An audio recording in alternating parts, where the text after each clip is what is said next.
When a nation built on oil, power and fear begins to collapse, it does not fall quietly. For more than 40 years, Muammar Gaddafi ruled Libya with absolute control. To some, he was a revolutionary who transformed one of Africa's poorest nations using oil wealth, building roads, schools, hospitals and massive projects across the desert. But to others, he was a dictator who crushed opposition, silenced critics, and ruled through fear. Then came 2011 protests, exploded across Libya as the Arab Spring spread. Through the Middle East and North Africa, what began as demonstrations quickly descended into civil war. NATO warplanes filled the skies, rebel fighters advanced through shattered cities, and the man who once appeared untouchable became the target of a collapsing revolution. By October 2011, Gaddafi was captured and killed after fleeing his final stronghold. The world watched the end of his rule in shock. But Libya's nightmare was only beginning. Militias took control. Extremist groups spread through the chaos. Governments collapsed, and a nation once considered one of Africa's wealthiest descended into years of violence, division, and uncertainty. This is the story of power, revolution, foreign intervention, and the devastating cost of collapse. And before we dive in, make sure you subscribe, share, and like Inside Africa Legacy so you don't miss next week's episode. Comment which other story you are interested to hear next.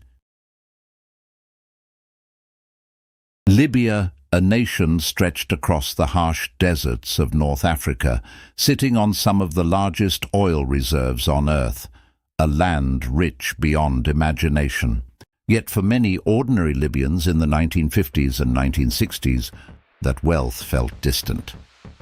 At the time, Libya was ruled by King Idris, a monarch backed closely by Western powers. Foreign oil companies flooded into the country as massive petroleum reserves were discovered beneath the desert sands. Billions of dollars began flowing out of Libya, but much of the population still lived with poor infrastructure, limited education, and deep inequality.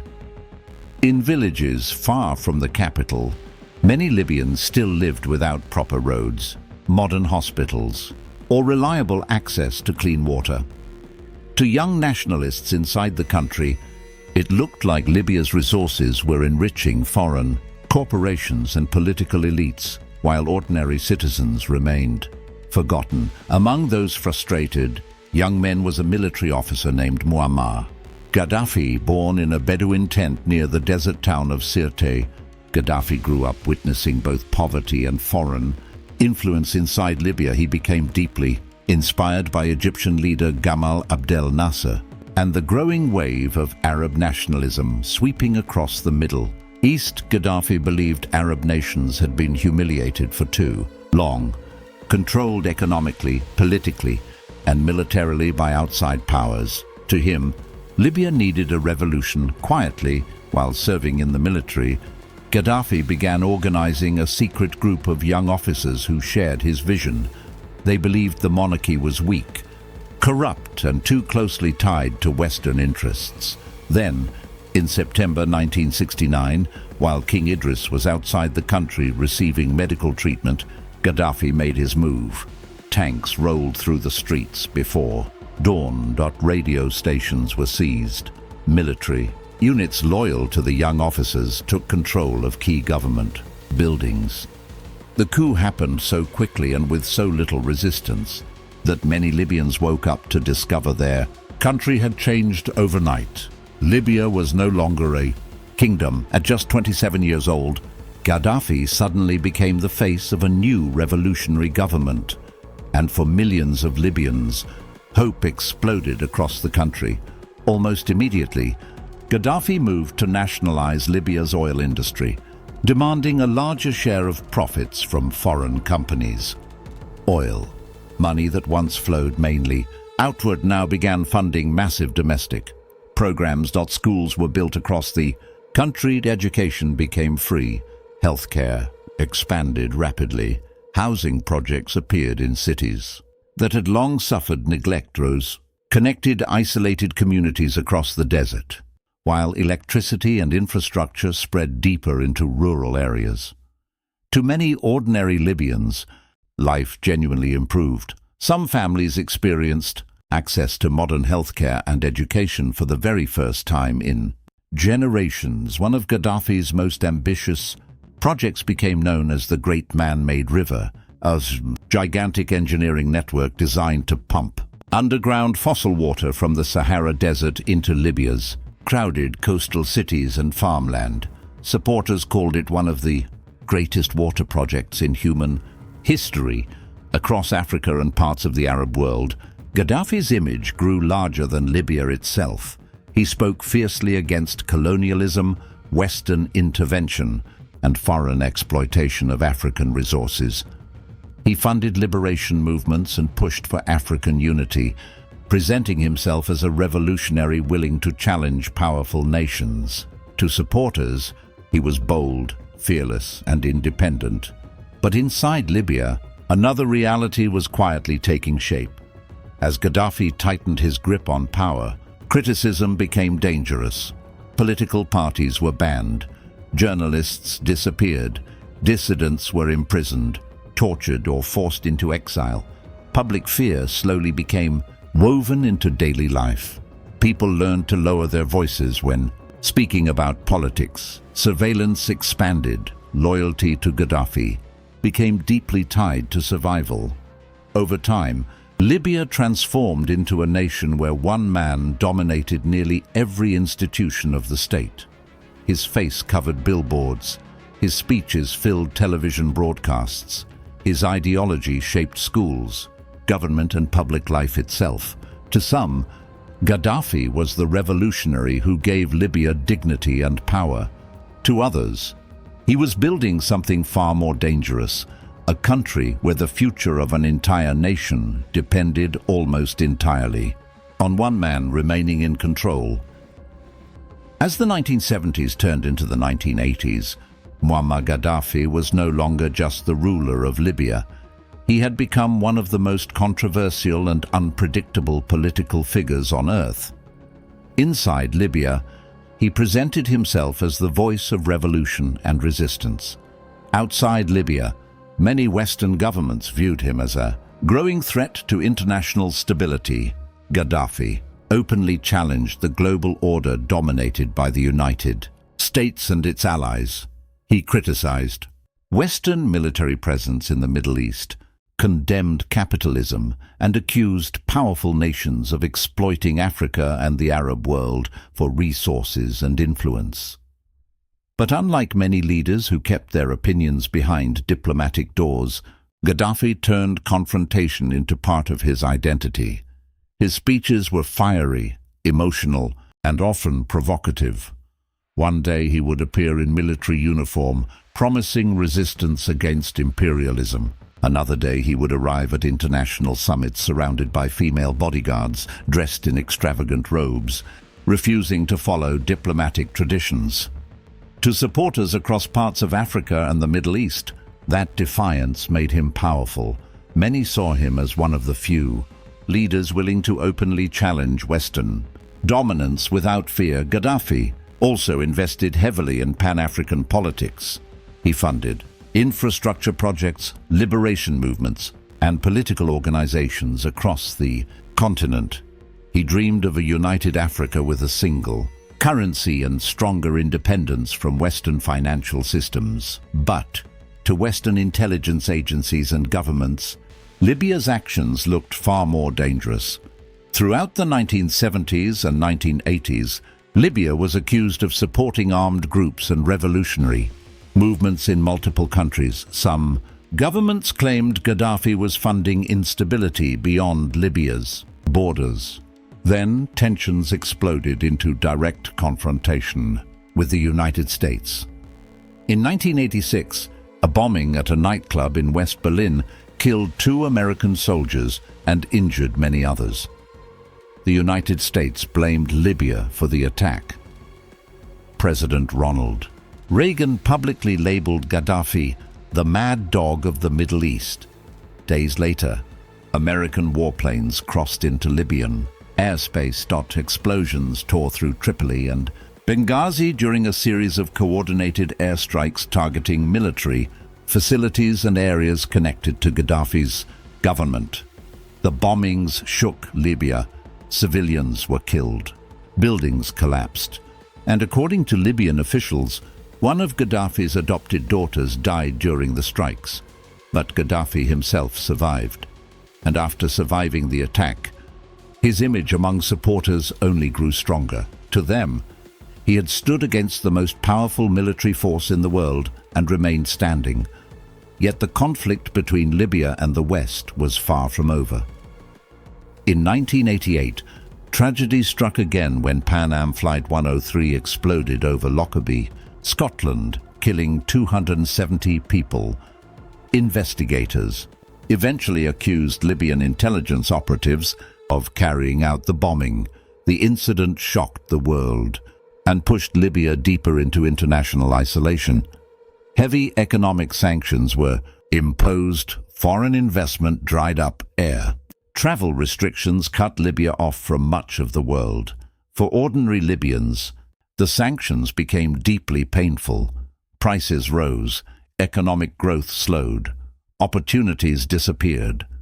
While Gaddafi remained in power, the country itself was becoming increasingly isolated from the global economy. But by the late 1990s and early 2000s, something began to change.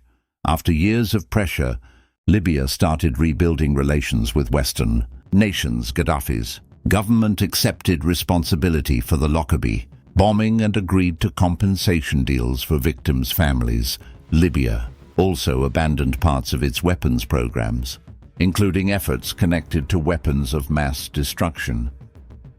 Slowly, world leaders who once treated Gaddafi as an international outcast began meeting him again. European politicians visited Tripoli. Oil companies returned. Diplomacy reopened. For a moment, it appeared that Libya had found a path back into the international community. But beneath the handshakes and political agreements, distrust never truly disappeared. Many Western governments still viewed Gaddafi as unpredictable, and inside Libya, frustration continued growing beneath the surface. Younger generations were increasingly angry about corruption, unemployment, political repression, and the lack of freedom after decades of one-man rule. The state looked stable from the outside, but underneath, pressure was building. Then came 2011. A wave of revolution began sweeping across the Arab world. Governments that once looked untouchable suddenly started collapsing, and soon, that storm reached Libya. By early 2011, the Arab world was changing at a speed few people thought possible. In Tunisia, massive street protests had forced President Zine El Abidine Ben Ali from power. In Egypt, millions gathered in Cairo, demanding the end of President Hosni Mubarak's decades-long rule. Across North Africa and the Middle East, a powerful message was spreading from one country to another. Governments that once looked untouchable could fall. Social media videos, satellite television broadcasts, and cell phone footage carried scenes of revolution across borders almost instantly. Young people especially were energized by the idea that change was finally possible. Then the unrest reached Libya in February 2011. Demonstrations began erupting in eastern Libyan cities, particularly Benghazi. Some protesters were demanding political reforms. Others wanted the complete removal of Muammar Gaddafi after more than 4 decades in power. At first, the demonstrations looked similar to the protests unfolding elsewhere in the Arab world, but Libya was different. Unlike Tunisia or Egypt, Libya had weak state institutions outside Gaddafi's inner circle. Political opposition had been suppressed for decades, and weapons were widely available among various tribal and regional groups. It did not take long for the situation to spiral beyond protests. clashes broke out between demonstrators and security forces. Government buildings were attacked. Armed groups began forming rapidly across the country. Within weeks, Libya descended into open rebellion. Entire military units defected from Gaddafi's government and joined opposition forces. Some cities fell completely out of government control. The country was splitting apart in real time. Gaddafi responded with fury. In televised speeches, he accused protesters of being manipulated by foreign powers, extremists, and traitors. He vowed to crush the uprising and warned that Libya could descend into chaos if his government collapsed. Government forces pushed eastward toward Benghazi, the center of the rebellion. Fear spread internationally that a major massacre could occur if the city fell. Western leaders and international organizations began debating intervention. News broadcasts showed images of burning vehicles, fleeing civilians, and growing civilian casualties. Pressure mounted quickly inside the United Nations and among NATO allies. Then came a turning point.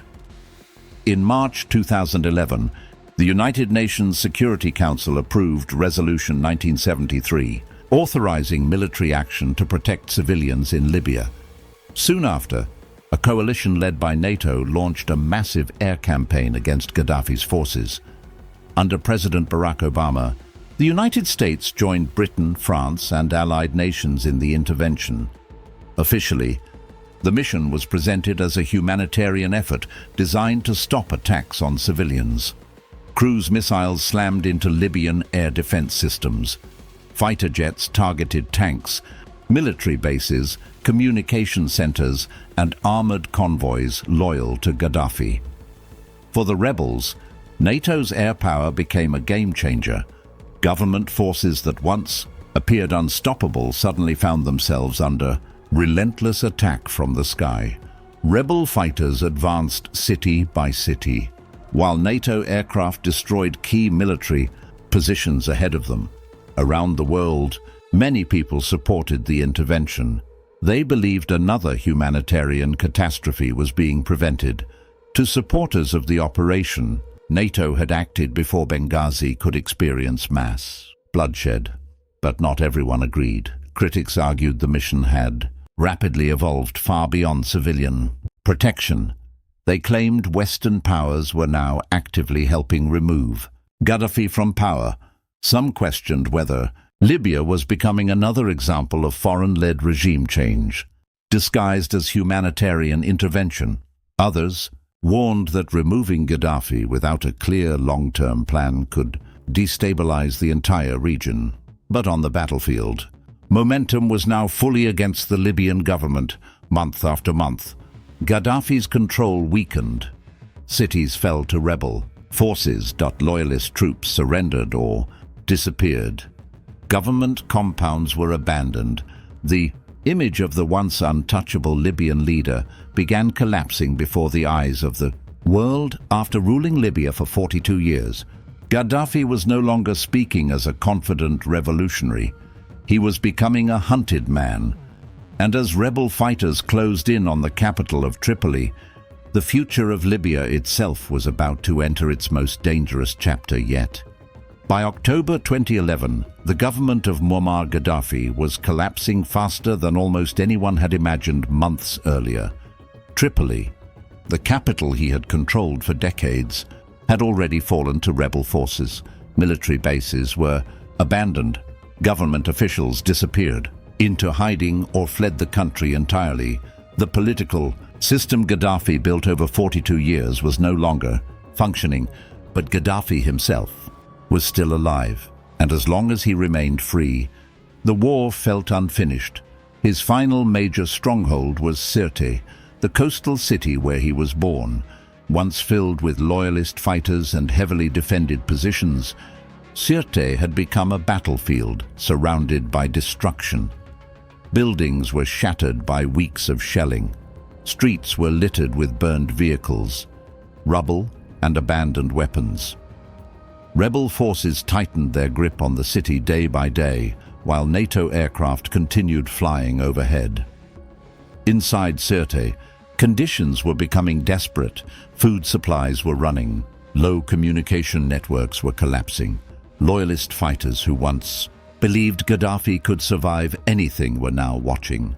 The walls close in around them. Then came the morning of October 20th, 2011. Gaddafi and a group of loyalists attempted to escape the city in a convoy of vehicles moving through the outskirts of Sirte, but they were spotted from the air. NATO aircraft targeted the convoy, striking vehicles and forcing survivors to scatter across the area. Smoke rose into the sky as chaos erupted on the ground. Some fighters fled into nearby drainage tunnels and concrete pipes beneath the road, hoping to avoid detection. Among them was Gaddafi himself. For decades, he had ruled Libya with absolute authority. His speeches dominated television broadcasts. His image hung across cities and government buildings. Now, suddenly, he was hiding underground while armed fighters searched for him. Rebel forces eventually discovered the group. What happened next unfolded in cell phone videos that quickly spread around the world. Confused, wounded and surrounded, Gaddafi was pulled from hiding alive. Fighters shouted around him as cameras recorded every moment. The scenes were chaotic and brutal. The man who once commanded an entire nation was beaten, humiliated and dragged through crowds by armed men celebrating victory. Hours later, Gaddafi was dead.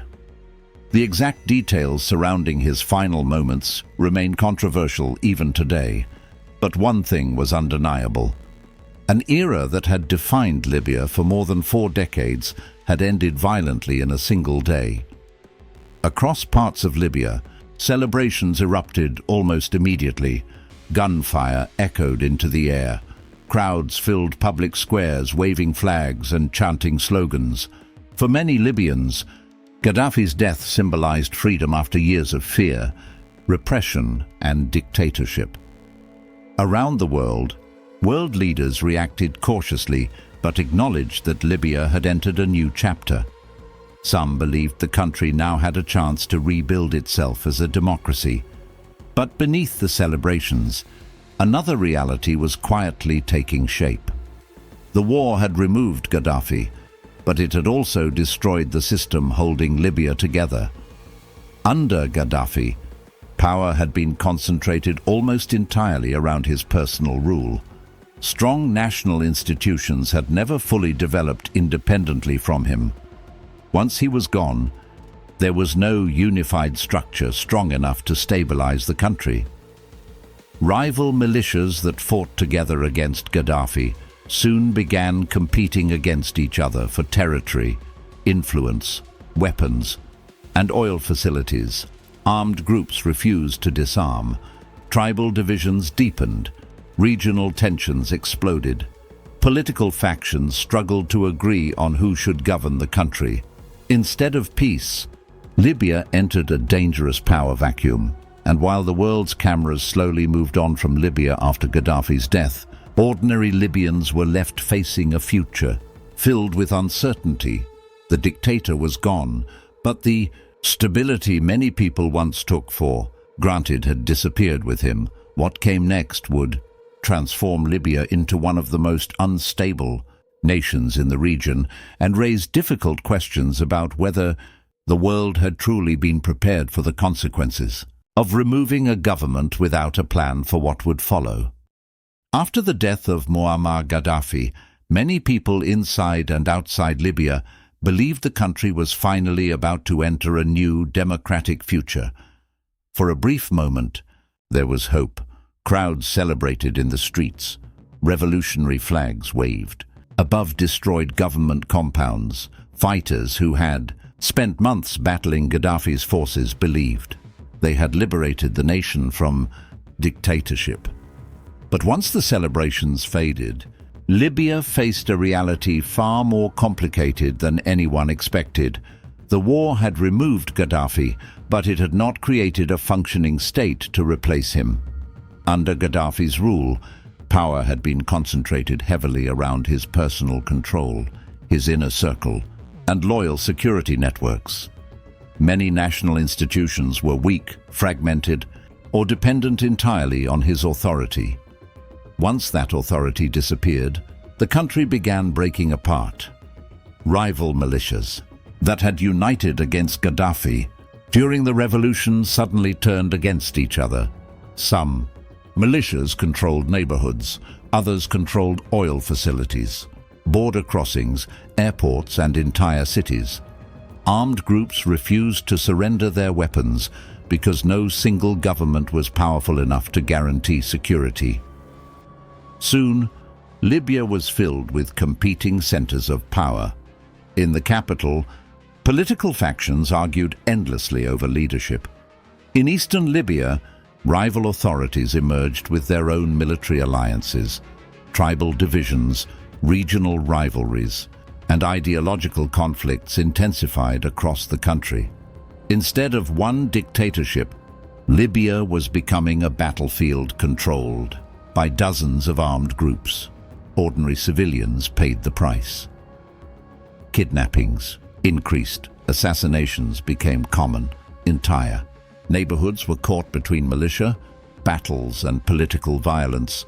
Many Libyans who once celebrated the revolution now found themselves living in fear. Again, only this time, the danger came from chaos instead of centralized control. And as the state weakened further, extremist organizations saw opportunity. Groups linked to ISIS expanded into parts of Libya, exploiting the collapse of security and political order. Black flags appeared in cities already devastated by war. Foreign fighters entered the country. Suicide, bombings, and extremist attacks added another layer of terror to an already broken nation. Libya's instability also triggered a humanitarian crisis that reached far beyond its borders. Because of its location along the Mediterranean coast, Libya became a major transit route for migrants and refugees attempting to reach Europe. But with no stable government capable of controlling armed networks, human traffickers quickly turned migration into a brutal business. Thousands of migrants from sub-Saharan Africa were trapped inside detention camps, controlled by militias and criminal organizations. Reports emerged of torture, forced labor, starvation, extortion, and even open-air slave markets. Images from Libya shocked the world. Men were sold for money. Families disappeared crossing the desert. Boats overloaded with desperate migrants capsized in the Mediterranean Sea. A country once considered one of Africa's wealthiest nations had become a symbol of instability and human suffering. Oil production, the IT backbone of Libya's economy, was repeatedly disrupted by conflict between armed factions competing for control of energy. Infrastructure corruption spread deeper into political institutions. Electricity blackouts became common in some areas. Public services collapsed under years of war and division, and more than a decade after Gaddafi's death, Libya still struggles to fully recover. Elections have repeatedly stalled. Rival governments continue competing for legitimacy. Foreign powers remain involved, backing different factions inside the conflict. The country remains trapped between attempts at rebuilding and the constant threat of renewed violence. And because of that, the fall of Gaddafi continues to divide opinion around the world. To many people, Gaddafi was undeniably a dictator. His government crushed dissent, controlled public life, and ruled through fear for decades. Supporters of the NATO intervention argue that removing him was morally necessary and that Libyans deserved the opportunity to choose their own future. But others look at modern Libya and ask a different question. Did the destruction of Gaddafi's government create consequences far worse than anyone anticipated? Critics of the intervention argue that foreign powers helped remove a regime without preparing for the collapse that would follow afterward. They point to the civil wars, the rise of militias, the spread of extremism, and the humanitarian disasters that emerged after 2011. For them, Libya became a warning about what can happen when governments are destroyed faster than stable institutions can be rebuilt. Today, Libya remains suspended between memory and uncertainty. Some Libyans remember Gaddafi as a tyrant whose fall brought long overdue freedom. Others remember him as the last leader capable of holding the country together, and perhaps that is what makes Libya's story so powerful and so tragic, because in the end, the rise and fall of Gaddafi is no longer just the story of one ruler. It is a story about revolution, about foreign intervention, about the fragile balance between dictatorship and stability, and about the devastating cost a nation can pay when a government collapses faster than a future can be built.